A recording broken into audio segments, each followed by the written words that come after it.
Oke, nah sekarang let's talk about CCUS itu apa. Nah, CCUS itu karbon, C yang pertama itu karbon, C yang kedua itu capture, U itu utilization, and S itu storage. Karbon di sini maksudnya adalah CO2, ya.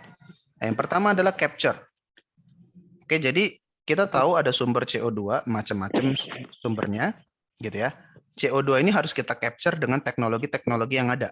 Nah, teman-teman chemical engineering ini yang jauh lebih tahu dibandingkan petroleum engineer, ya. Jadi ada yang namanya teknologi capture. Nah, setelah kita capture, ada transisi namanya transport. Ya, CO2-nya harus kita transport. Kemudian ada yang bisa kita use, kita pakai, itulah U dari utilization. Oke, kemudian di sini ada U utilization, dan yang terakhir, kalau CO2-nya tidak di utilization, kita akan storage, kita akan simpan CO2-nya.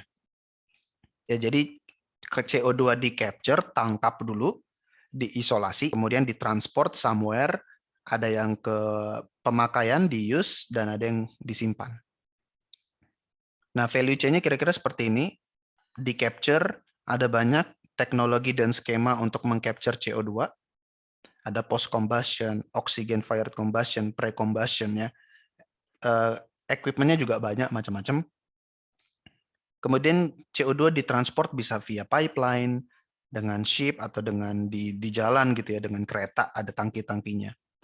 Kemudian disimpan di storage atau di use, ada banyak tipe storage, salin formation, oil and gas reservoir yang sudah deplete, yang sudah habis, atau kita pakai untuk enhanced oil recovery, macam-macam. Nah, CO2 capture teknologinya at least ada 4 yang paling besar. Yang pertama adalah yang paling mature nih, absorption.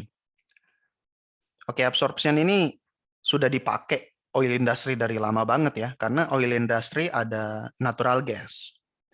Natural gas nggak selalu clean, nggak selalu pure, tinggi konsentrasi CH4-nya. Kadang-kadang ada yang membawa H2S, kadang-kadang ada yang membawa CO2. Ya. Nah, ini kan harus dipisahkan nih CO2-nya. Nah, CO2-nya itu udah dari lama banget kita pakai absorption dengan fluida namanya amin. Chemical namanya amin untuk menangkap si CO2-nya. Oke, jadi ada absorption. Kemudian ada adsorption. Adsorption ini di dunia industri nggak terlalu baru ya. Udah banyak dipakai karbon aktif gitu ya, adsorben macam-macam gitu. Kemudian ya ada macam-macam lah ya untuk adsorben, itu juga bisa dipakai untuk menangkap CO2. Jadi kalau diabsorpsi ini CO2-nya masuk ke fase liquid, kalau di adsorption CO2-nya nempel di pori-pori solid, nempel di pori-pori adsorbennya. Kemudian ada dipakai membran, ya. Dan terakhir ada dengan cryogenic, ini permainan termodinamika, permainan temperatur ya. Intinya CO2 itu ditangkap, dipisahkan dari aliran gas yang lain. Ya, jadi misalnya kita punya flue gas, gas buangan pembakaran. Let's say kita di pembangkit listrik ya, di PLN. Pembangkit listrik misalnya tenaga gas, ya. Gas dibakar untuk membangkitkan listrik. Kan ada gas buangan, gas pembakaran, ya. Gas buangan di sini akan masuk ke capture dulu, ya, ke capture. Nah, nanti setelah di capture, CO2-nya akan lepas, akan dipisahkan dari stream yang lain. Nah, stream yang lain kan ada macam-macam ya, gas pembuangan ya, ada H2O, ada sisa nitrogen, ada sisa O2 yang belum terbakar, macam-macam. Tapi intinya kita mau isolasi si CO2-nya ini dengan si capture. Untuk nanti CO2-nya kita deliver ke tempat lain. Nah, ada banyak mekanisme atau bagaimana kita mengirimkan CO2, ada via ini, pipa, oke. Kemudian ada yang dimasukkan ke dalam tangki, dan tangkinya ditransport via kapal seperti ini, atau via di darat gitu ya, mau lewat kereta atau dengan truk. Ya, di deliver either ke use untuk dipakai atau untuk di storage langsung.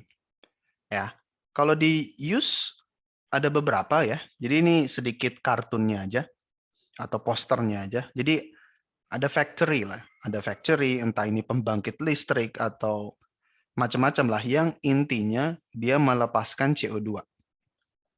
Oke, melepaskan CO2. Oke, inilah hasilnya ya, CO2-nya, dan somehow CO2-nya berhasil di-isolate, berhasil diseparasi, seperti itu ya. Nah, ada banyak bagaimana kita memanfaatkan atau meneruskan si CO2 ini. Yang pertama adalah ya dengan carbon market, ya, untuk membuat CO2 ini punya value ya. Ada yang namanya carbon credit. Nah, ini yang masih masih dibuat skemanya bagaimana supaya carbon credit ini menarik, seperti itu ya. Nanti mungkin kita bisa membahasnya ini lebih banyak langsung di Q&A. Kemudian ada yang dipakai untuk pembuatan misalnya HCl ya, di industri seperti itu, di pharmaceutical, untuk swimming pool treatment. Kemudian ada juga yang untuk membuat baking soda, udah jelas ya. Baik untuk bioalga, untuk animal feed, makanan binatang, untuk pembuatan semen juga, termasuk paint, cat dengan coating juga.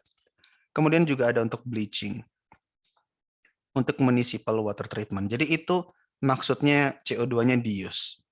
Ya, CO2 dengan konsentrasi tinggi, setelah diseparasi, CO2 konsentrasi tinggi, sekarang dia punya value lah.